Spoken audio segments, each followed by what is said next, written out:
கர்த்தர் நல்லவர், கர்த்தர் நல்லவர், கர்த்தர் நல்லவர். ஆண்டவருடைய நாமத்துக்கு மகிமையும் கிருபையும் தயவும் மாட்சிமையும் வல்லமையும் உண்டாவதாக.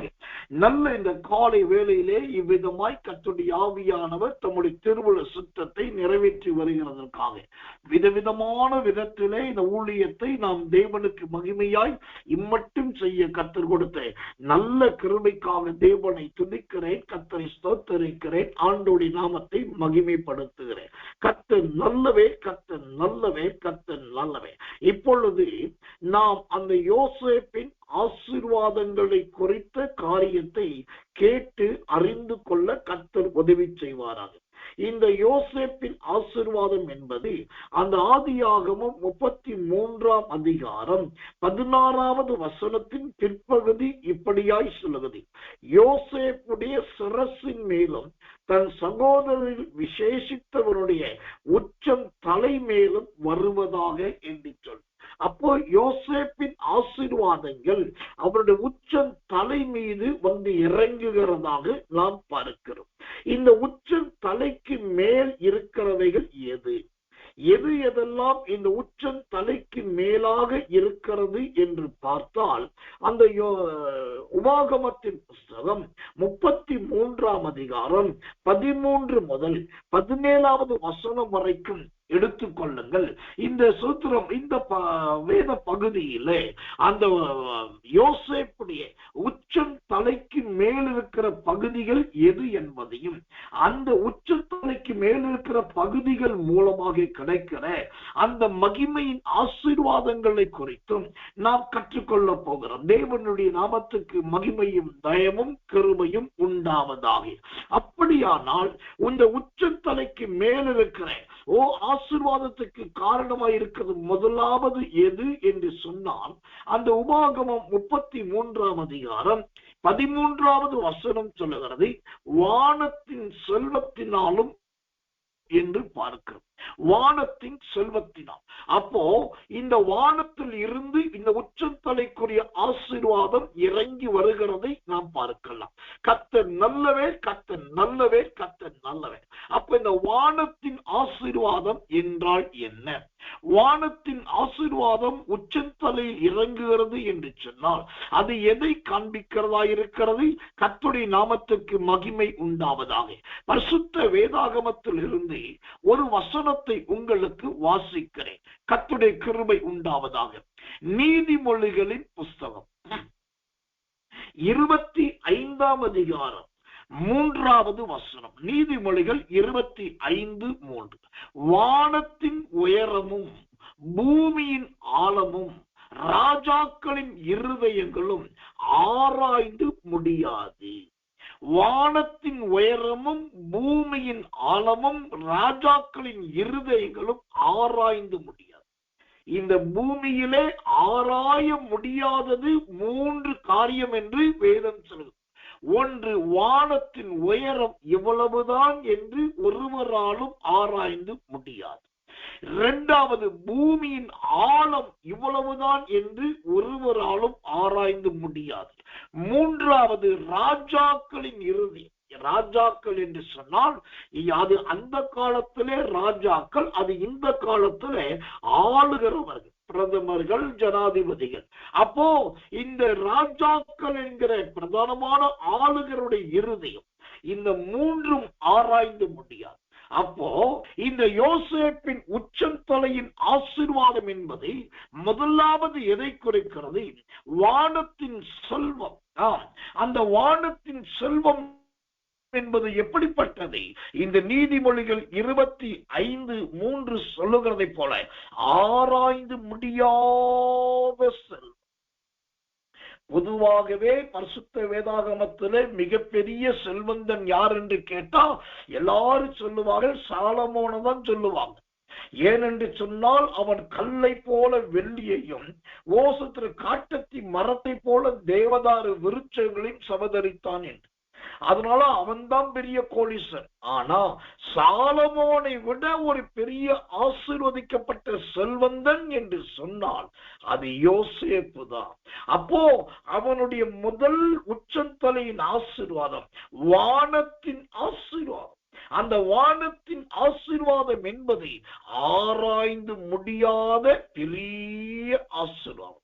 கர்த்தர் நல்லவே, கர்த்தர் நல்லவே, கர்த்தர் நல்லவே. எனக்கன்பான தேவ பிள்ளைகளே, அப்ப வானத்தின் ஆசீர்வாதம் என்பது ஆராய்ந்து முடியாது. அப்ப அந்த வானத்துல என்னையா இருக்குன்னா, பலர் நினைக்கலாம் அங்க மலை இருக்குது, அங்க தண்ணி இருக்குது, அங்க பனி இருக்குது, அங்க காத்து இருக்குது, அங்க உயரத்துல சுற்றுற பலவிதமான மேகங்கள் இருக்கு. இதெல்லாம் வானத்தின் ஆசீர்வாதம். ஆனா இந்த வானத்தின் ஆசீர்வாதத்துக்கு அழகான இன்னொரு பொருளையும் ஆண்டு வச்சிருக்கார். என்ன பொருள் வைத்திருக்கிறார்? சங்கீதத்தின் புஸ்தகம் 78ஆம் அதிகாரம் 23வது வசனம். சங்கீதம் 78:23. அவர் உயரத்திலுள்ள மேகங்களுக்கு கட்டளையிட்டு வானத்தின் கதவுகளை திறந்து, ஆமென், வானத்தின் கதவுகளை யோசேப்பை ஆசீர்வதிப்பதற்காக ஆண்டவர் என்ன செய்தாரா? வானத்தின் கதவையே திறந்து விட்டார். அல்லேலூயா. எனக்கன்பான தேவ பிள்ளைகளே, இப்படி ஒரு ஆசீர்வாதத்தை பார்த்திருக்கீங்களா? இப்படி ஒரு ஆசீர்வாதத்தை கேட்டிருக்கீங்களா? வேதத்துல வேறு யாருக்காகவும் இப்படிப்பட்ட ஒரு ஆசீர்வாதங்கள் கொடுக்கப்பட்டதாக உங்களுக்கு நினைவிருக்கிறதா? ஆனா யோசேப்புக்கு ஆண்டவர் அந்த வானத்தின் ஆசீர்வாதத்தை, வானத்தின் செல்வத்தை கொடுக்கிறாரே. அந்த வானத்தின் செல்வம் என்பது ஆராய்ந்து முடியாதது.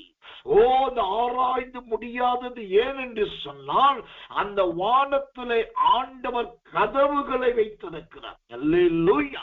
வானத்திலே தேவன் கதவுகளை வைத்து அடைத்து கொள் என்று சொன்னால் அடைக்கப்படுகிறது, திறந்து கொள் என்று சொன்னால் திறக்கப்படுகிறது. எனக்கன்பான தேவ பிள்ளைகளே, பொதுவாக எலியாவுக்கு கிடைத்த போஜனம் தான் வானத்தின் போஜனம் என்று சொல்லுவார்கள். ஏனென்றால் தேவ தூதர் கொண்டு வந்து கொடுத்தான், தலையில் சுடப்பட்ட அப்பத்தை கொண்டு வந்து கொடுத்தான் என்று சொல்லி அது தூதர்களுடைய போஜனம், வானத்தின் போஜனம் என்பாங்க. ஆனா ஆண்டவர் யோசேப்பின் உச்சந்தலையை ஆசீர்வதிக்க நினைத்தப்போ அங்கு முதலாவது ஆசீர்வாதம் வானத்தின் ஆசீர்வாதம்.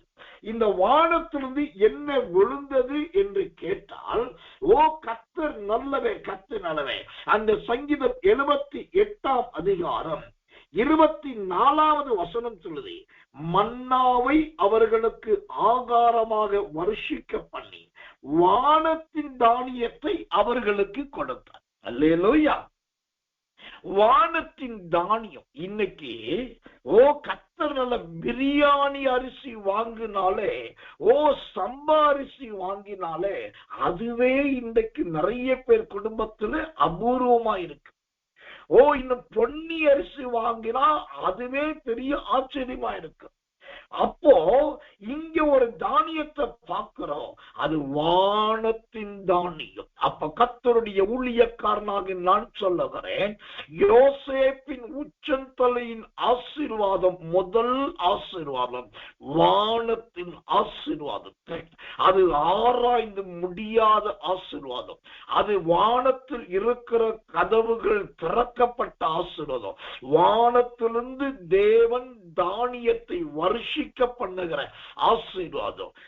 கர்த்தருடைய நாமத்துக்கு மகிமை உண்டாவதாக.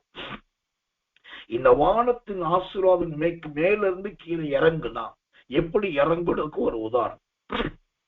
நான் ரொம்ப சின்ன பையனா, குட்டி பிள்ளையா இருக்கும் போது எங்க வீடு ரொம்ப பெரிய ஒரு படாபஸ்து வீடு. படாபஸ்து என்று சொன்னா அந்த வீட்டுடைய சென்டர் ஹால்ல கிட்டத்தட்ட ஒரு 6x4 என்கிற சைஸ்ல ஒரு பெரிய ஊஞ்சல் தொங்கும். அந்த ஊஞ்சலுடைய அந்த சங்கிலி, 4 சங்கிலி ஒரு 20 அடி உயரத்துல மேல கட்டியிருக்கு. அந்த நடு வீட்டுல நடு ஹால்ல ஒரு இழுத்து விட்டா அந்த ஊஞ்சல் இந்த கடைசியிலிருந்து அந்த கடைசி போயிட்டு. அப்போ அந்த வீட்டுடைய ஹால் எவ்வளவு பெரிய பிரம்மாண்டமா இருக்கும் பாருங்க. ஒரு 500 பேருக்கு மேல உட்காரக்கூடிய பெரிய ஹால். அந்த வீட்டுல எங்களுக்கு அரிசி கொட்டி வைக்கிறதான ஒரு பெரிய அம்பாரம் இருந்துச்சு. அம்பாரம்னா 100 மூட்டை 150 மூட்டை என்று அரிசி கொட்டி வைக்கிற அல்லது நெல்லு கொட்டி வைக்கிற ஒரு குழுமை. அந்த குழுமைக்கு பேர் தான் பைபிள் சொன்ன பேர் அம்பாரம். அவ்வளோ பெரிய அம்பாரம் என்கிற குழுமையில அரிசிய கொட்டுறதுக்கு மேலே நல்ல பலகைகளை எடுத்துட்டா ஃபுல் ஓப்பன் ஆகி கொட்டுறதுக்கு பெரிய இடம், பெரிய வாசல். ஆனா அவ்வளோ பெரிய உள்ள கொட்டின அரிசிய உள்ள இறங்கி போய் அள்ள முடியாது. அப்போ அந்த அரிசி அல்லது அந்த நெல்ல வெளியே எடுக்கணும்னா என்ன பண்ணுவாங்க தெரியுமா? அந்த குழுமை என்கிற அம்பாரத்தின் கீழ் பகுதியில ஒரு சின்ன ஓட்டை. அந்த ஓட்டை எப்படி இருக்கும்னா, உள்ளதா அப்படியே சொல்றேன், கொட்டாங்கச்சியை வச்சுதான் அடைப்பாங்க. ஒரு கொட்டாங்கச்சி வச்சு அந்த கொட்டாங்கச்சிக்கு மேல துணியை வச்சுட்டு ஓங்கி ஒரு அடி அடிச்சுட்டாக்கா அது போய் அந்த ஓட்டையில கப்புன்னு புடிச்சு. அப்ப நல்லா கவனிக்கணும், வீட்டுக்கு அரிசி வேணும் இல்லாட்டி இந்த அரைக்கிறதுக்கு நெல் வேணும்னா அந்த சின்ன ஓட்டையை தான் கொட்டாங்கச்சியை மட்டும்தான் எடுப்பாங்க. அந்த கொட்டாங்கச்சி எடுத்த உடனே அந்த ஓட்டையில இருந்து வரும் பாருங்க அரிசி இல்லாட்டி அந்த நெல்லு அப்படியே நிக்காம கொட்டிட்டு இருக்கும். இது ஏன் சொல்றேன்னா, ஒரு குழுமை என்கிற ஒரு அம்பாரத்திலிருந்து கொட்டுகிற தானியமே அவ்வளவு வேகமா வருது, அவ்வளவு நிறைய கீழே வந்து கொட்டுதுன்னா, வானத்தின் தானியத்தை தேவன் கொட்டும் போது, வானத்தின் ஆசீர்வாதத்தை தேவன் தரும்போது, அது நீங்களும் நானும் நினைக்கிறது போல மரக்காலில் அளந்து படியிலே அளந்து அல்லது மடியிலே போடப்படுவது கிடையாது. அது உச்சம் தலையிலே இறங்கக்கூடியது, நிரம்ப நிரம்ப வந்து கொண்டே இருக்கும். நான் கர்த்தருடைய ஊழியக்காரன், தேவனை விசுவாசிக்கிறவன், தேவ வசனத்தை நம்புகிறவன். அதனால சொல்றேன், இந்த 2024 ஆண்டிலே 2 ஆசீர்வாதத்தை பார்க்க போகிறோம். ஒன்று, இந்த இயேசுவின் வல்லமை ஊழியத்தை சார்ந்த ஒவ்வொரு வீட்டிலும் ஆண்டவர் இப்படிப்பட்ட யோசேப்பின் உச்சந்தலையில் வானத்தின் ஆசீர்வாதத்தை கொடுக்க போகிறார். இரண்டாவது, இந்த இயேசுவின் வல்லமை ஊழியத்துக்கும் அந்த வானத்தின் ஆசீர்வாதங்களை திறக்க போகிறார். இதை நான் பூரணமாய் விசுவாசிக்கிறேன், ஆவியிலே களி கூர்ந்து சொல்லுகிறேன். காரணம், இது தேவனுடைய வார்த்தை. கர்த்தர் நல்லவன், கர்த்தர் நல்லவன், கர்த்தர் நல்லவன். அப்போ யோசேப்புடைய உச்சந்தலையின் ஆசீர்வாதம் எங்க இருக்கு? அவன் தலைக்கு மேல என்னையா இருக்குன்னு பார்த்தா, முதலாவது வானம். அந்த வானத்துல ஒரு கதவு, அந்த கதவு திறக்கப்பட்டு வானத்தின் தானியம் வந்து இறங்குகிறது. வானத்தின் தானியம் எனக்கு என்னன்னா, ஓசத்துல பூமியில விளைகிற தானியமே விதவிதமா அவ்வளவு நல்லா இருக்கு. அப்போ வானத்தின் தானியம் எப்படி இருக்கும் அதை பார்க்கணும்னு ஒரு ஆசை. அது அபூர்வமானதா, பயங்கர ருசியா. கர்த்தர் நல்லவே. எழுதி வைத்துக் கொள்ளுங்கள். 2024 ஆண்டு இந்த ஜனவரி மாதம் கர்த்தர் அல்லவே இந்த 23ஆம் தேதியிலே கர்த்தர் சொல்லுகிறார், யோசேப்பின் உச்சந்தலையின் ஆசீர்வாதத்தின் முதல் ஆசீர்வாதமாகிய வானத்தின் ஆசீர்வாதம் வானத்தின் தானியமாய் வந்து உங்களை நிரப்ப போகிறது. இந்த இயேசுவின் வல்லமை ஊழியத்தையும் நிரப்ப போகிறது. நாம் புறஜாதியாருக்கும் அந்நியர்களுக்கும் எல்லாருக்கும் முன்பாய் ஆசீர்வதிக்கப்பட்டவர்களாய் மாறப்போகிறோம். கர்த்தர் நல்லவே, கர்த்தர் நல்லவே, கர்த்தர் நல்லவே. தேவனுடைய நாமத்துக்கு மகிமையும் கிருபையும் தயவும் உண்டாவதா. சரி, யோசேப்பின் உச்சந்தலையின் ஆசீர்வாதம் முதலாவது அவன் தலைக்கு மேலே வானம் இருக்கிறதை பார்த்து, இரண்டாவது இவன் தலைக்கு மேலே என்னையா இருக்கு அப்படின்னா, அந்த உபாகமத்தின் புஸ்தகம் 33ஆம் அதிகாரம் 13வது வசனம் சொல்லுகிறது, பனியினாலும் என்று பார்க்கிறோம். பனியினால் கர்த்தருடைய நாமத்துக்கு மகிமையும் தயவும் கிருபையும் உண்டாவதாக. இந்த பணியினாலும் என்றால் என்ன? இந்த பணி என்பது எப்படிப்பட்டது? எந்த விதமான பணியினால் தேவன் ஆசீர்வதிக்கிறவராய் இருக்கிறார்? கர்த்தர் நல்லவே. எனக்கன்பான தேவ பிள்ளைகளே, கர்த்தருடைய நாமம் மகிமைப்படுவதாக. இந்த பணி என்பது மகா தேவனுடைய உன்னதத்தின் சர்வ வல்லமையுள்ள ஆசீர்வாதத்தை காண்பிக்கிறதா இருக்கு. இந்த பணி என்பது ஒரு விதத்துல இது பயங்கரத்தை காண்பிக்கும். ஏனென்றால் வானத்தின் பணி 2 விதமாக வேதாகமத்திலே சொல்லப்பட்டிருக்கு. ஒரு சில நேரத்துல இந்த பனி பெய்தா காயெல்லாம் கருக்காய மாறிடும்.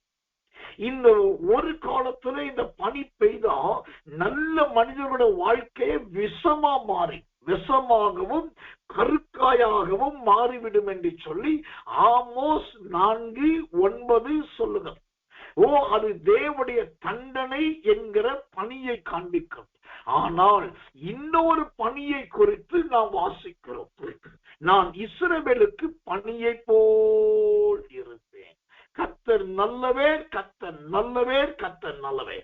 எனக்கன்பான தேவ பிள்ளைகளே, இந்த பணியை போல் ஆண்டவர் இருக்கிறார் என்று சொன்னால் எப்படி பணி போல் இருக்கிறார்? கர்த்தருடைய நாமத்துக்கு மகிமை உண்டாவதாக. அது காலையில் பெய்கிற அருமையான பக்தி, அந்த தேவனுடைய பக்தியை போல அருமையான ஒரு ஆசீர்வாதத்தின் பணி. இந்த பணி என்ன செய்து பாருங்க. ஓசியாவின் புஸ்தகம் 14ஆம் அதிகாரம் 5வது வசனம். ஓசியா 14:5.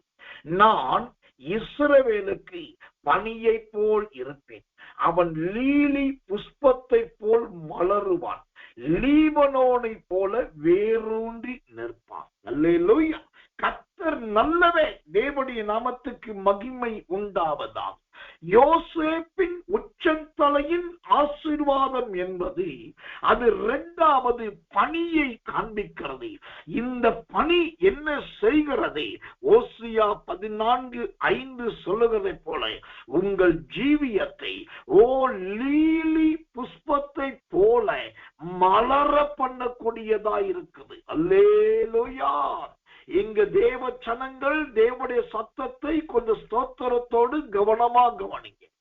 லீலி புஷ்பத்தை போல் மலருவான் என்று சொன்னார். என்ன அர்த்தம்? அதுக்கு முன்னாடி இவங்க சுருங்கி போயிருக்கிறாங்க, முடங்கி போயிருக்கிறாங்க. கர்த்தர் நல்லவே, வாடி போயிருக்கிறார்கள் என்று அர்த்தம். அந்த சுருங்கி போன, முடங்கி போனேன், வாடி போனேன் உங்க ஜீவியத்தை தான் கர்த்தர் நல்லவே அவர் என்ன செய்கிறார்? அழகாய் மலர பண்ணுது. நல்ல முக மலர்ச்சியை தேவன் கொடுப்பார், நல்ல அக மலர்ச்சியை தேவன் கொடுப்பார். வருத்தத்தினாலும் துக்கத்தினாலும் நிறைந்திருக்கிற உங்கள் வாழ்க்கை மகிழ்ச்சியினாலும் சந்தோஷத்தினாலும் நிரம்பப்படும். எனக்கன்பானவர்களே கவனிங்க, இது ஒரு ஆழமான உபதேசம் அடங்கிய சத்தியம். அதோடு கூட யோசேப்பின் உச்சம் தலையின் வித்தியாசமான சத்தியம். இந்த சத்தியத்துல ஆண்டவர் யோசேப்பை ஆசீர்வதிப்பதற்கு வேற பெருசா ஏதோ கண்மலையிலேயும் இல்லாட்டி பூமிக்கடியில தேனையும் அதெல்லாம் கொண்டு வரல. இங்க ஆண்டவர் யோசேப்பை ஆசீர்வதிக்க பயன்படுத்தின 2வது வெறும் பனி. நல்லா கவனிங்க, இது பனி தானே, இருட்டு நேரத்துல பெய்யுறது தானே, அது சாதாரண குளிர் தானே நினைக்கிறீங்க. இல்லங்க, இந்த பனிக்கு உள்ள எவ்வளவு பெரிய மகத்துவம் இருக்கு பாருங்க. அந்த ஓசியாவின் புஸ்தகம் 14ஆம் அதிகாரம் ஓசத்திரம் 5வது 6வது முக்கியமாய் 6வது வசனத்தை வாசிக்கிறேன். அவன் கிளைகள் ஓங்கி படரும், அவன் அலங்காரம் ஒலிவ மரத்தினுடைய அலங்காரத்தை போலவும், அவனுடைய வாசனை லீபனோனுடைய வாசனையை போலவும் இருக்கும். அல்லேலூயா. ஒரு சாதாரண பனி இங்க என்ன செய்து அழகான லீலி புஷ்பத்தை மலர பண்ணும். அந்த லீலி புஷ்பத்தை மலர பண்ணி அந்த லீலி புஷ்பத்தின் செடியை பூமியிலே வேரூன்ற பண்ணுங்க. இதெல்லாம் செய்யறது எது? பனி. அப்ப வேரூன்றின பின்பு அந்த செடிய இந்த பனியானது மீண்டும் நனைத்து மீண்டும் நனைத்து மீண்டும் நனைத்து அந்த லீலி புஷ்பத்தின் செடி வேரூன்றின பின்பு அது அழகாய் கிளைகள் விட்டு ஓங்கி படருகிறது. ஓங்கி படர்ந்த பின்பு அது அப்படியே ஒலிவ மரத்தை போல மாறுகிறது. ஒலிவ மரத்தை போல் மாறின பின்பு அந்த மரத்திலிருந்து நல்ல அழகான வாசனை உண்டாகும். அல்லேலூயா. எனக்கன்பானவர்களே, இதுக்கு பேர்தான் அறிவுக்கு எட்டாத ஆசீர்வாதம். பனி அப்படின்னாலே நம்ம தலைக்கு குள்ளாவ போட்டுக்கிறோம். பனி பெய்து அப்படினாலே நாம் சொல்ற மப்ளர் கட்டிக்கிறோம். பனி அப்படினாலே சால்வையை பொத்திக்கிறோம். ஓவர் பனி அப்படினாலே ஸ்வெட்டர் போட்டுக்கிறோம். ஆனா உண்மை என்னன்னா, காலையில இந்த பெய்கிற பனி அது தேவ ஜனங்களுக்கு ஆசீர்வாதத்தை கொடுக்கும். கடந்து போட்டு இப்ப யோசேப்பின் உச்சந்தலையின் ஆசீர்வாதம், இரண்டாவது பனியினால் வருகிற ஆசீர்வாதம். இந்த பனியினால் வந்து லீலி புஷ்பத்தை போல மலருவது, அது அழகா வேரூன்றுவது, அது அழகா கிளை விடுவது, ஒளிவ மரமா மாறுவது, அதிலிருந்து ஒரு வாசனை வருவது. இதெல்லாம் எதை குறிக்குன்னா, இந்த பனி எப்படி பெய்யும்? சத்தம் இல்லாமல் பெய்யும். வானத்திலிருந்து மழை பெய்யறதுக்கு முன்னாடி இடி வரும், மின்னல் வரும், இல்லாட்டி பெரும் காற்றடிக்கும். ஒரு பெரிய கலைவரத்தை உண்டாக்கிட்டுதான் மழை பெய்யும். சில நேரத்துல இடியும் இல்லாம மின்னலும் இல்லாம காத்தும் இல்லாம திடீர்னு படப்பட படப்பட படப்படன்னு ஒரு மழை பெய்யும். ஆனா அந்த மழையை பார்த்தீங்கன்னா வந்த வேகத்துல அப்படி ஜஸ்ட் 5 மினிட் கூட பெய்யும். அப்ப மழை பெய்யுதுன்னா அதுக்கு முன் தகவல் உண்டு. ஆனா பெய்கிற பனிக்கு எந்த தகவலும் கிடையாது. அது மௌனமாய் பெய்யும், அமைதியாய் பெய்யும், ரொம்ப மெதுவாய் தன் வேலையை நடப்பிக்கும். இது எதை காண்பிக்கிறது? நீங்கள் அறியா ஒருவர் உங்கள் மத்தியில் தோன்றிவிட்டார். அல்லேலூயா. நீங்கள் நினையாத வேளையிலே அவர் கிரியை செய்ய ஆரம்பித்து விட்டார். அல்லேலூயா. நீங்க நினைக்காததும் எதிர்பார்க்காததுமான நன்மைகளையும் சேமங்களை ஆண்டவர் கொடுக்க ஆரம்பித்து விட்டார். அல்லேலூயா. வாடி போன உங்கள் முகத்தை லீலி புஷ்பத்தை போல மலர பண்ண போகிறார். அல்லேலூயா. நான் நிலைப்பேனா நிலைக்க மாட்டேனா, நிற்பேனா நிற்க முடியாதா என்கிற உங்க சந்தேகத்தின் ஆவியை அப்புறப்படுத்தி அந்த தேவனாகிய கர்த்தர் உங்களை வேரூன்ற பண்ண போகிறார். அல்லேலூயா. இவ்வளவு காலத்துல இன்னைக்கு நான் ஒரு செடியாத்தான் இருக்கிறேன் நினைக்க உங்க ஜீவியத்தை ஒரு ஒளிவ மரத்தை போல தேவன் மாற்றுகிறார். அல்லேலூயா. இதுவரைக்கும் உங்களுக்கும் உங்க குடும்பத்துக்கு மாத்திரமே நீங்கள் ஆசீர்வாதமாய் இருந்தீர்கள். இனிமேல் தான் இந்த பனியின் ஆசீர்வாதம் உங்களை வாசனையின் ஆசீர்வாதமாய் மாற்ற போகிறது. வாசனையின் ஆசீர்வாதமாய் மாற்ற போகிறது. அந்த வாசனை 2 வாசனையா இருக்கிறதை பார்க்கலாம். 2 விதமான வாசனை என்று வேதம் சொல்லுகிறது. ஓசியாவின் புஸ்தகம் 14ஆம் அதிகாரம் 6வது வசனம். அவன் கிளைகள் ஓங்கி படரும், அவன் அலங்காரம் ஒளிவ மரத்தினுடைய அலங்காரத்தை போலவும், அவனுடைய வாசனை லீபனோனுடைய வாசனையை போலவும் இருக்கும். இங்கு 2 வாசனையை பார்க்கிறோம். ஒன்று யோசேப்பின் ஆசீர்வாதம், 2வது லீபனோன் என்கிற அருமையான மலையின் ஆசீர்வாதம். இதுவரைக்கும் தன்னுடைய உண்மை என்கிற வாசனையை, அர்ப்பணிப்பு என்கிற வாசனையை, பரிசுத்தம் என்கிற வாசனையை, கீழ்ப்படிதல் என்கிற வாசனையை இந்த யோசேப்பு வெளிப்படுத்தினார். ஆண்டவர் பார்த்தார், இந்த வாசனை மட்டும் போதாதுப்பா, உனக்கு நான் லீபனோன் என்னும் அந்த மலையின் ஆசீர்வாதத்தை கொடுக்கிறேன் என்று சொல்லி இந்த யோசேப்பு கொடுக்கிற தரிசனத்தை வெளியே கொண்டு வந்தார். சொப்பனத்துக்கு அர்த்தம் சொல்லுகிற கிருபையை வெளியே கொண்டு வந்தார். தீர்க்க தீர்க்க தரிசனம் சொல்கிற மகிமையை கர்த்தர் வெளியே கொண்டு வந்தார். அவனுக்குள் மறைந்திருக்கிற ஞானத்தை வெளியே கொண்டு வந்தார். அவனுக்குள் மறைந்திருக்கிற நல்ல அறிவையும் புத்தியையும் கர்த்தர் வெளியே கொண்டு வந்தார். இது எல்லாம் அவருடைய வாசனை, அடக்கப்பட்ட வாசனை, முடங்கி கடந்த வாசனை இப்ப பார்வோனுக்கு முன்பாக போகிறது, போத்திமாருக்கு முன்பாக போகிறது, ஓ சர்வ தேசத்துக்கும் போகிறது. இந்த வாசனை எகிப்தை கடந்து கானானுக்கு போகிறது. கானானுக்குள் வாசனை போனவுடனே அங்கு தன் தகப்பனுடைய மூக்கிலே போய், யோசேப்பின் தகப்பனாகிய யாக்கோட மூக்குக்குள்ள போய் இந்த வாசனை நுழைய அந்த யாக்கோபு சொன்னான், ஓ எகிப்திலே தானியம் கிடைக்கிறது, நீங்கள் போய் வாருங்கள். ஓ கர்த்தர் நல்லவே. இதுதாங்க அந்த பணி செய்கிற வேலை. இது எதை குறிக்கிறது? பணிதானே என்று சொல்லி நாம் அவலட்சணமாகவும் அற்பமாகவும் நினைக்க கூடாது. சாதாரண மனிதர்களை கொண்டு அசாதாரணமான காரியங்களை கர்த்தர் உங்களுக்கு செய்ய வேண்டிய நாளும் நேரமும் வந்துவிட்டது.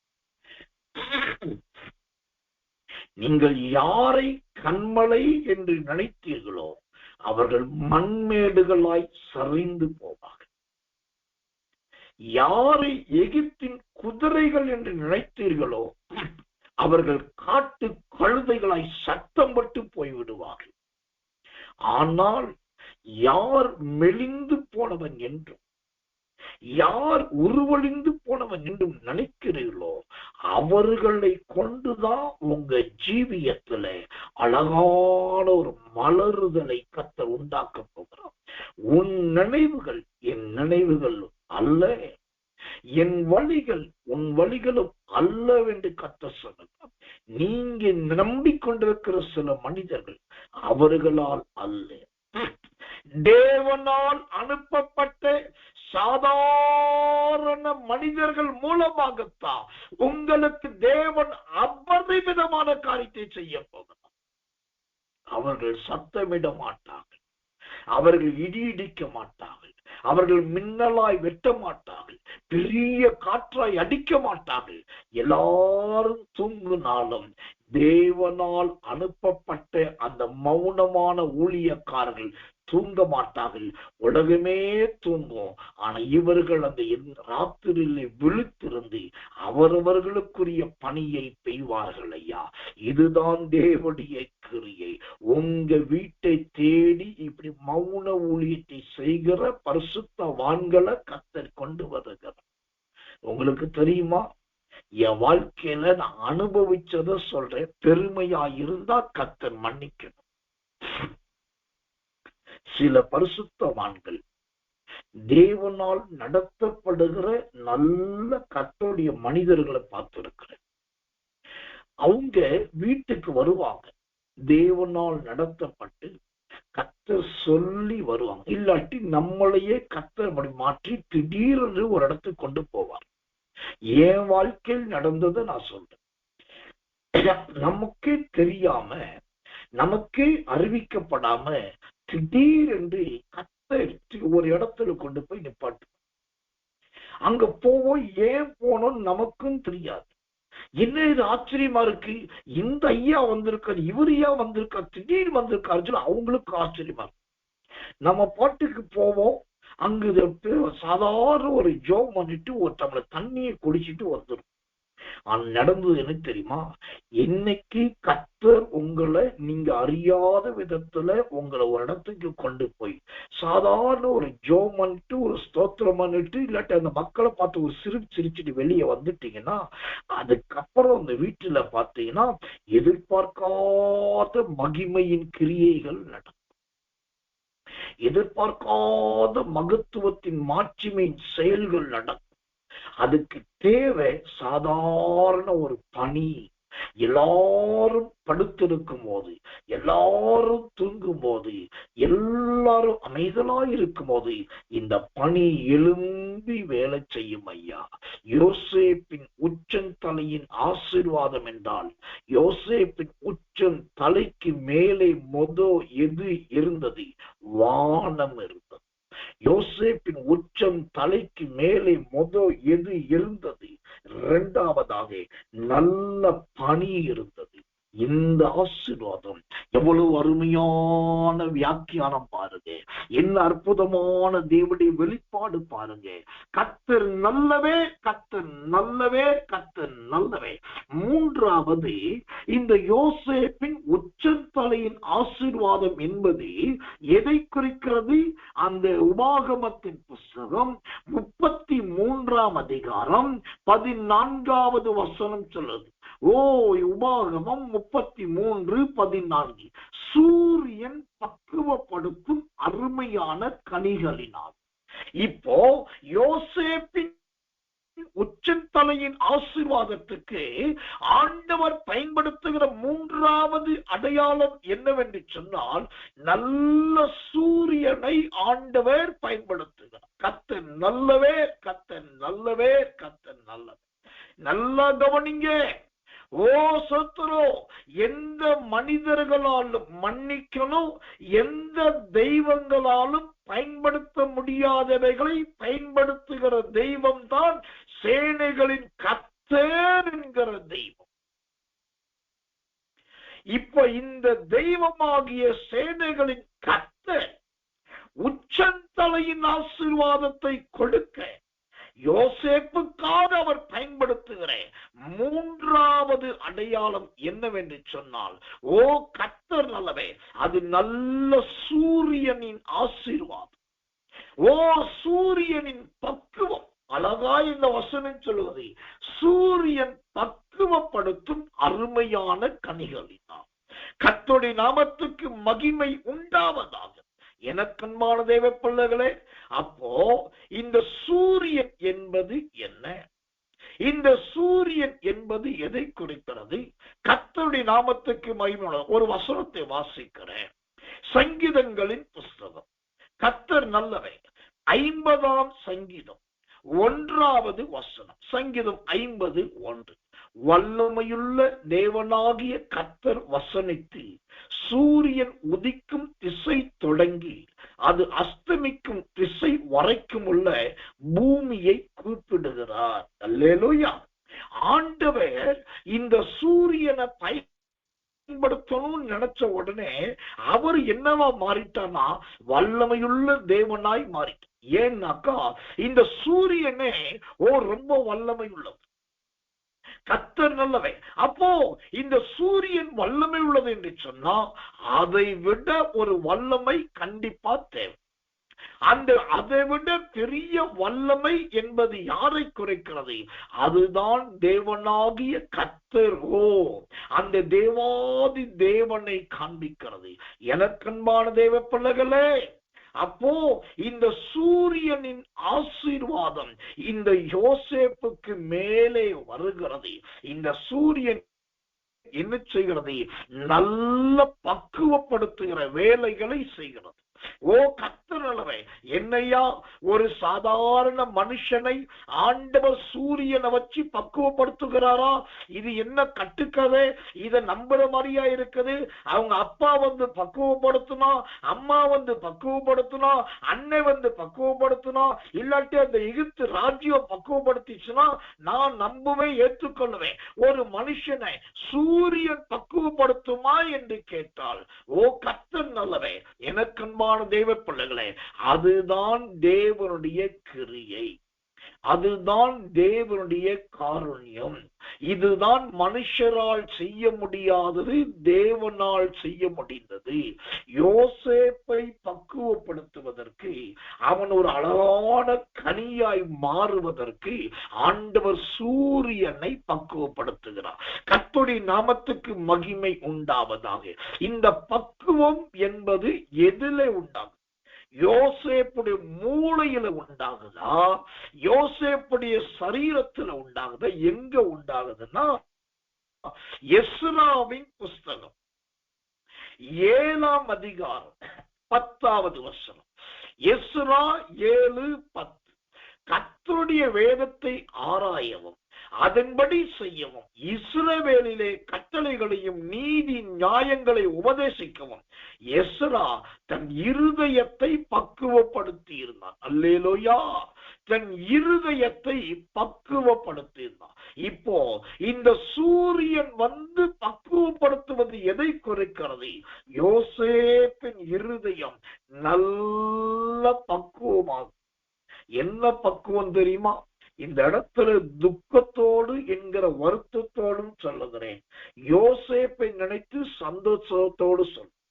என்ன துக்கம் அப்படின்னாக்கா, இன்னைக்கு இருக்கிற தலைமுறையினர் என்கிறதான ஆண் பிள்ளைகளாகட்டும் பெண் பிள்ளைகளாகட்டும், அவங்களுடைய ஜீவியத்தை நீங்களே கொஞ்சம் கவனிச்சு பாருங்க. அவங்க கொஞ்சம் பக்குவம் ஆயாச்சு, படிச்சாச்சு, முடிச்சாச்சு, ஒரு வேலை கிடைச்சாச்சு அப்படின்னாக்கா அந்த வருமானம், அந்த பொருளாதாரம் அல்லது தன் காரியத்தை அவங்களுக்கென்றே அதிகமாய் பயன்படுத்துவார். ஓ சோத்திரம். தன்னை பெருமையாய் வைத்துக் கொள்வதற்கு, தன் மேன்மையாய் காண்பிப்பதற்கு அவங்க வாங்குற ஹெட்போன் ஆகட்டும், அவங்க செல்போன் ஆகட்டும், அவங்களுடைய மெட்டீரியல் ஆகட்டும், அவங்களுடைய திங்ஸ் ஆகட்டும், எல்லாமே ரொம்ப டிஃபரண்டிக்கலா இருக்கணும், ரொம்ப சேஞ்சஸ் ஆயிருக்கணும், யார்கிட்ட இல்லாதது என்கிட்ட இருக்கணும், எல்லாமே நல்ல கிராண்டடா இருக்கணும், நல்ல ரிச்சா இருக்கணும், காஸ்ட்லியா இருக்கணும் சொல்லி அப்படி தங்களை அலங்கரித்துக் கொள்ளுகிறவர்களாய் மாறுகிறார். இது நிறைய குடும்பத்துல நிறைய பெற்றோருக்கு மகா விசனத்தையும் துக்கத்தையும் உண்டாக்குவது. இவன் படிச்சுட்டான், வேலைக்கு போயிட்டான், இவன் நல்ல சம்பளம் வாங்குறான், ஒரு நிலம் வாங்குவான்னு பார்த்தோம், ஒரு வண்டி வாங்குவான்னு பார்த்தோம், இல்லாட்டி ஒரு வீடு வாங்குவான்னு பார்த்தோம், இல்லாட்டி வாழ்க்கைக்கு தேவையான அடிப்படையானது எதையாவது வாங்குவான் பார்த்தா இவன் போய் குப்பைய வாங்கிட்டு இருக்கான், கூலத்தை வாங்கிட்டு இருக்கான், கெட்டு போறதை உடஞ்சி போறதை வாங்கிட்டு இருக்கான். அதுக்கு 5000 என்றால் 50,000 சொல்றானே சொல்லி சொல்லவும் முடியாமல் மெல்லவும் முடியாமல் பல தாய் தகப்பன்கள் தன் பிள்ளைகளுடைய செலவினங்களை நினைத்து பக்குவப்படாததை குறித்து அவர்கள் துக்கத்தோடு இருக்கிறார்கள். ஆனா யோசேப்புடைய இருதயத்தை ஆண்டவர் பக்குவப்படுத்தும் போது அவன் என்ன செய்தார் தெரியுமா? எந்த அளவுக்கு அவன் உயர்த்தப்பட்டானோ அந்த அளவுக்கு தன் தகப்பனை நினைத்து பார்க்கிறான். அவன் உயர்த்தப்பட்ட போது தன் தாய்க்கு பிறந்த தன் சகோதரனாகிய பென்யமீனை நினைத்து பார்க்கிறான். தன் உயர்த்தப்பட்ட போது சோத்திரம் அவன் உயர்ந்த தேசத்தில் இருக்கும் போது தன் தேசமாகிய கானானை நினைத்து பார்க்கிறான். நினைத்தது மாத்திரமல்லங்க, தகப்பனையும் வர வைக்கிறான், தம்பியையும் வர வைக்கிறான், சகோதரர்களையும் வர வைக்கிறான். எல்லாரையும் தன்னை சுற்றிலும் வைத்துக் கொள்ளுகிறான். இதுதான் யோசேப்புடைய பக்குவம். இன்றைக்கு இப்படிப்பட்ட நல்ல பக்குவம், எல்லாரையும் அரவணைக்கிற ஒரு இருதயம் உங்களுக்கு இருக்கிறதா? எல்லாரையும் அணைத்துக் கொள்ளுகிற ஒரு இருதயம் உங்களுக்கு இருக்கிறதா? எல்லாருக்கும் செய்ய வேண்டும். பழி வாங்கினவர்களுக்கும் செய்ய வேண்டும், வன்மத்தை செய்தவர்களுக்கும் செய்ய வேண்டும், சுத்திரம் கொலை செய்வதற்காக முயற்சித்தவர்களுக்கு செய்ய வேண்டும், ஒட்டகத்தில் ஏற்றிவிட்டவர்களுக்கு செய்ய வேண்டும். பாகுபாடு இல்லாமல் எல்லாருக்கும் செய்ய வேண்டும் என்கிற அருமையான ஒரு இருதயம் இந்த யோசேப்புக்கு வந்தது என்று சொன்னால் அது சூரியன் பக்குவப்படுத்துகிற அந்த பக்குவம். இப்ப நீங்க கேட்கலாம், இந்த யோசேப்பு சூரியனுடைய ஆசீர்வாதத்தினால் பக்குவப்பட்டான் சொல்லுகிறீரே, அப்படியானா இது எப்படி என்று கேட்டா, இந்த சூரியன் யார் என்பதை முதலாவது நாம் கவனிக்க. இந்த சூரியன் பரிசுத்த வேதாகமத்தின் ஆவிக்குரிய அர்த்தத்தின்படி நீதியுள்ள கர்த்தரை குறிக்கிறது. கர்த்தர் நல்லவை, நீதியின் சூரியனாகிய கர்த்தரை குறிக்கிறது. அப்போ யோசேப்பின் உச்சந்தலையின் ஆசீர்வாதம் முதலாவது வானத்தின் ஆசீர்வாதம், அது நல்ல தானியங்களை கொடுக்கிறது. இரண்டாவது யோசேப்பின் உச்சந்தலையின் ஆசீர்வாதம், மேலிருந்து பெய்கிற ராக்கால பனியின் ஆசீர்வாதம். அது குறுகி போன ஜீவியத்தை மலர பண்ணுகிறது. மூன்றாவது சூரியனுடைய ஆசீர்வாதம், அது அவனுடைய சுபாவங்களையும் குணங்களையும் நல்ல பக்குவப்படுத்தி விட்டது. இதுதான் இந்த யோசேப்பின் உச்சந்தலையின் மூன்றாவது ஆசீர்வாதம். இன்னும் கர்த்தர் நல்லவே, கர்த்தர் நல்லவே, கர்த்தர் நல்லவே. அந்த உபாகமத்தின் புஸ்தகத்திலே நாம் தொடர்ந்து படித்து பார்த்தா இந்த யோசேப்பின் உச்சந்தலையின் ஆசீர்வாதத்துக்கு சந்திரனை குறித்து இருக்கிறது. சந்திரனால் உண்டான ஆசீர்வாதம், அப்புறம் ஆதி பர்வதங்களின் ஆசீர்வாதம். கர்த்தர் நல்லவே. இன்னும் இவன் உச்ச தலைக்கு மேல் இருக்கிற பல ஆசீர்வாதங்கள் இந்த உபாகமம் 33:13 முதல் 17 நிறைய இருக்கிறது. கர்த்தருக்கு சித்தமானால், தேவனுடைய வருகை தாமதித்தால், ஆண்டவருக்கு ஜீவனையும் ஜீவ காலத்தையும் கொடுத்தால், வருகிற நாட்களில் இந்த யோசேப்பின் உச்சத்தலையின் ஆசீர்வாதத்துக்கு காரணமான மற்றவைகளை நாம் ஆராய போகிறோம். மற்றவைகளை நாம் சேர்ந்தெடுத்துக் கொள்ள போகிறோம். கடைசியாய் ஒரு வார்த்தையை நான் சொல்லி முடிக்கிறேன். என்னோடு கர்த்தர் இடைப்பட்ட வார்த்தை. கடந்த ஒரு 3 நாட்களாய், அதாவது இன்னைக்கு செவ்வாய்க்கிழமை, திங்கள், ஞாயிறு, அப்புறம் சனி. இந்த சனி, ஞாயிறு, திங்கள், அந்த 3 நாட்களாய் தேவன் என்னோடு ரொம்ப தெளிவா சொல்லிக்கிட்டே இருந்தது ஒண்ணுதான். என்னன்னா, நான் உங்களை இந்த யோசேப்பை போல ஆசீர்வதிக்க போகிறேன். யோசேப்பின் ஆசீர்வாதங்கள் உங்களுக்கு கிடைக்கும். ரொம்ப முக்கியமா நான் அதிகபட்சமா கூட்டி குறைச்சி சொல்லாம கர்த்தர் சொன்னதை அப்படியே கர்த்தருடைய பேரை சொல்லி சொல்றேன். இந்த இயேசுவின் வல்லமை ஊழியத்தை சார்ந்த குடும்பத்தினரை தேவனாகிய கர்த்தர் இது நாள் வரைக்கும் இல்லாத விதமாய் இனிமேல் அதிகமாய் ஆசீர்வதிக்க போகும். இரண்டாவது, இந்த இயேசுவின் வல்லமை ஊழியத்துக்கும் நல்ல வானத்தின் கதவுகளை, யோசேப்புக்கு வைக்கப்பட்ட அந்த வானத்தின் தானியத்தின் கதவுகளை திறக்க போகிறார். இந்த ஊழியமும் ஆசீர்வதிக்கப்பட போகிறது. இதை கடந்த சனி, ஞாயிறு, திங்கள், இந்த 3 நாட்கள் என்னோடு கர்த்தர் உறவாடி கொண்டிருந்தார். அந்த ஒரு பாரத்துலதான் ஆண்டவர் சொன்ன அந்த வார்த்தையை நம்பிதான் நேற்றைய தினத்துல உங்களை எல்லாரையும் முதலாவது ஜெபத்திலே நடத்தினேன். ஏனென்று சொன்னால், தீர்க்க தரிசனம் நல்லதுதான். ஆனா தீர்க்க தரிசனத்தை விட உயர்ந்தது என்றால் அது ஜெபம் தான். அதனாலதான் நேற்றைய தினத்துல இந்த யோசேப்புடைய உச்சந்தலையின் ஆசீர்வாதம் என்று ஜெபத்திலே நடத்தினேன்.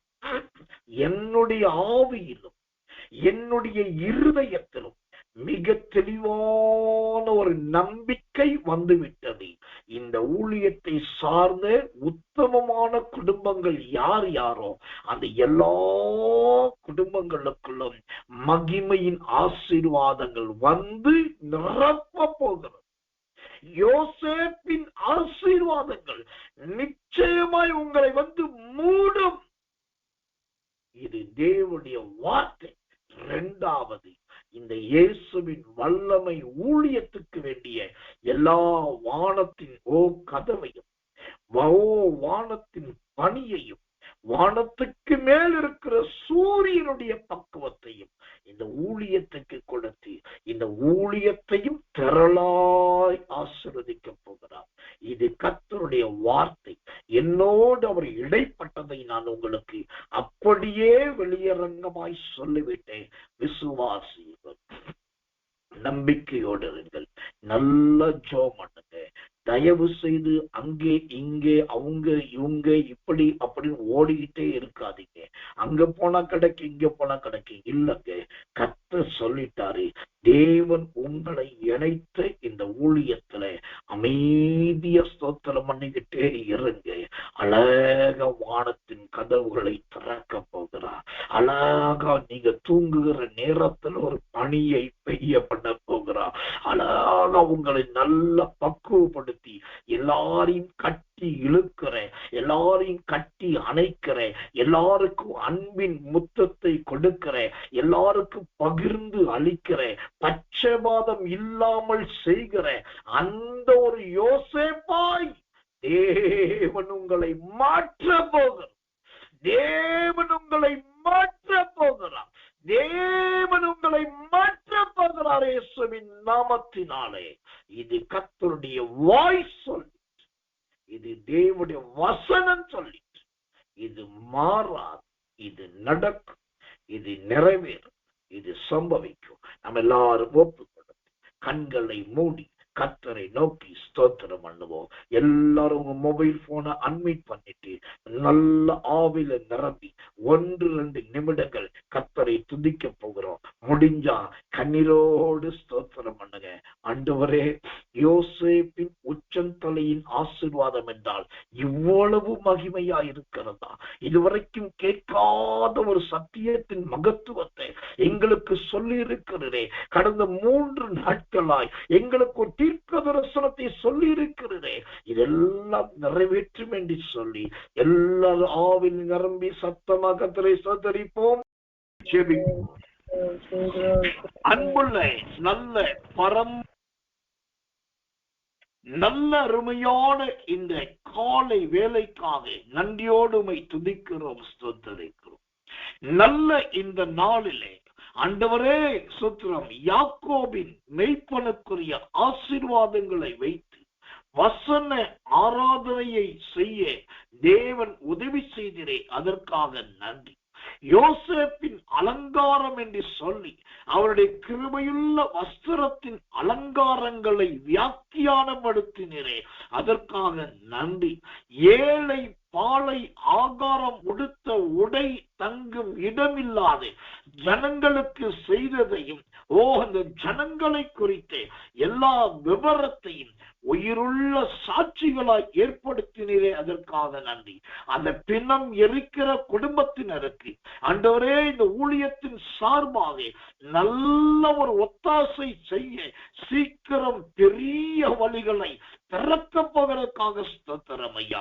ரொம்ப முக்கியமாய் ஆண்டவரே, யோசேப்பின் உச்சந்தலையின் ஆசீர்வாதம் என்று சொல்லி இன்றைக்கு 3 காரியத்தை சொல்லி இருக்கிறீர் ஐயா. உயர வானத்தின் ஆசீர்வாதம், உயர்ந்து பெய்கிற ராக்கால விடியற்கால பனியின் ஆசீர்வாதம், 3வதாக சூரியனின் ஆசீர்வாதம். இந்த 3 பெரும் ஆசீர்வாதங்கள் பிள்ளைகளுக்குள் உண்டாகட்டும். கடந்த சனி ஞாயிறு திங்கள் 3 நாட்களாய் கர்த்தர் திருவுளம் பற்றினதை போல இந்த ஊழியத்தை சார்ந்த பிள்ளைகள் ஒவ்வொருவரும் ஆசீர்வதிக்கப்படுவார்களாக. தேவனுடைய ஆசீர்வாதம் உண்டாவதாக. இயேசுவின் வல்லமை ஊழியத்துக்கும் அப்படிப்பட்ட ஒரு மலருகிற ஆண்டவரே லீபனோனை போல உயருகிற அந்த உன்னதத்தின் ஆசீர்வாதங்களை இந்த ஊழியத்துக்கு கொடுத்து எல்லாரும் அறியத்தக்கதாய் நீரே எழுந்தருள போயிருக்காங்க. சுத்தம் கர்த்தருடைய கிருபையும் கரமும் தாங்குவதாக தாழ்த்தி ஒப்புவைக்கிறோம். இந்த நாள் முழுவதும் தேவ பிரசன்னம், தேவ வார்த்தை, தேவ கிருபை உடைய பிள்ளைகளோடு இருக்கட்டும். ஆகாத சம்பாசனைகளுக்கும் நல்வுறவு நற்கிரியைகளுக்கு எதிரானவைகளுக்கும் அது இடம் கொடாதபடி ஜாக்கிரதையாய் கர்த்தரோடு செய்திருக்க தேவன் உதவி செய்வீராக. இயேசுவின் ரத்தம் செய்யும். இயேசுவின் நாமத்தில் ஜெபிக்கிறோம் நல்ல பிதாவே. ஆமென், ஆமென், ஆமென்.